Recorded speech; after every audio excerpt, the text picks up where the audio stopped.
ને મિત્રો 28/8/2011 ટેટની અંદર પૂછાયેલ આ રીઝનિંગનો પ્રશ્ન બહુ મસ્ત છે. કુલ કેટલા ત્રિકોણો ભિન્ન છુપાયેલા છે? મિત્રો આના પહેલા આપણે એકવાર જોયેલું કે તમારી સામે જ્યારે આવું આવે ને ત્યારે સમજી લેવાનું કે એમાં 8 ત્રિકોણ છે. એટલે પછી કાઉન્ટ જ નહીં કરવાનું, કારણ કે તમે જાણો છો આ 1 2 3 ને 4, બરાબર.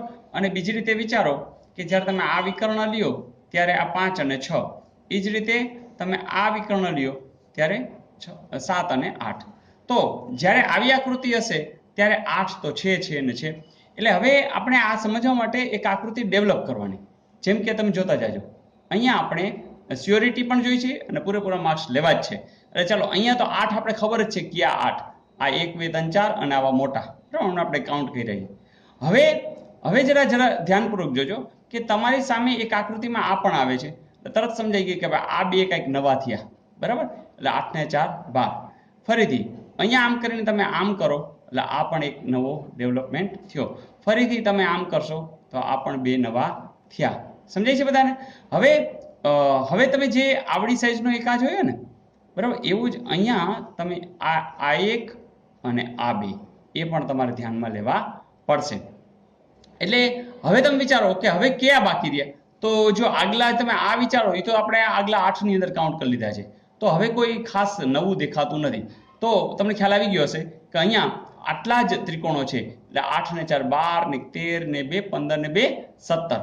તો અહીંયા ટોટલ 17 છે એ ત્રિકોણ છુપાયેલા છે. તો આપણી સામે જવાબ છે જ. તો મિત્રો મજા આવી, પણ કોઈ સીધું કાઉન્ટ ન કરતા, નહીં તો ગોટાળા થશે. તમને ખબર હોવી જોઈએ કે આપણી આકૃતિમાં કેટલું ગણાયું છે, કેટલું ગણાવવાનું બાકી છે, જેથી ભૂલ પણ ન પડે અને સચોટ જવાબ મળે. ઓકે, પછીનો પણ આ એક મસ્ત પ્રશ્ન છે કે જો અંગ્રેજી મૂળાક્ષરોને ઉલટા ક્રમમાં લખવામાં આવે તો 16મા ક્રમના અક્ષરથી જમણી બાજુએ ચોથો અક્ષર કયો? તો પહેલી વસ્તુ કે ઉલટા ક્રમમાં લખવા માટે તમારે એક મસ્ત આઈડિયા કરવો પડશે. આપણે તો એબીસીડી મોઢે આવડે, પણ એ ક્રમમાં આવડે. તો એક શોર્ટકટ કે તમે આમ લખવાનું ચાલુ કરી દો ને, A B C D E F G H I J K L M N O P Q R S T U V W X Y Z.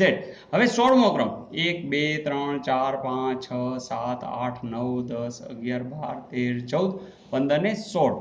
આ 16મો ક્રમ. અહીંથી શું 16મા ક્રમના અક્ષરથી જમણી બાજુ, ચાલો આ આપણી ડાબી સાઈડ છે, આ આપણી જમણી બાજુ, એમાં ચોથો અક્ષર તો પહેલો, બીજો, ત્રીજો અને ચોથો. તો આનો જવાબ આવશે G.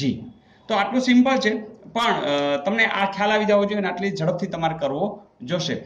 બીજો પણ રસ્તો છે, પણ એમાં શું કરવું પડે કે તમે એબીસીડી આમ લખી જ નાખો, બરાબર, આમ જ લખી નાખો, પણ એને સાઈડ બદલાવી નાખો. આપણે જમણી સાઈડ કયો છે એને બદલાવી લખી નાખો, જમણી આ બાજુ અને ડાબી બાજુ આ બાજુ. પછી તમે જ્યારે ક્રમ લેશો, ક્રમ પછી આપણે આમ ગણતા એને બદલે આમ ગણો, અને જે સાઈડ કીધી હોય એમાં જરા ઊંધી થઈ જશે, કારણ કે અહીંયા જમણી સાઈડ થઈ જશે. તો આ રીતે પણ તમે ગણી શકો. ઓકે ફ્રેન્ડ્સ, તો બસ આ રોકડિયા માર્ક લઈ લેવાના છે, અને આવા પ્રકારના કોઈ પણ સમ છે એ હવે તમને આવડે છે. Okay, all the best.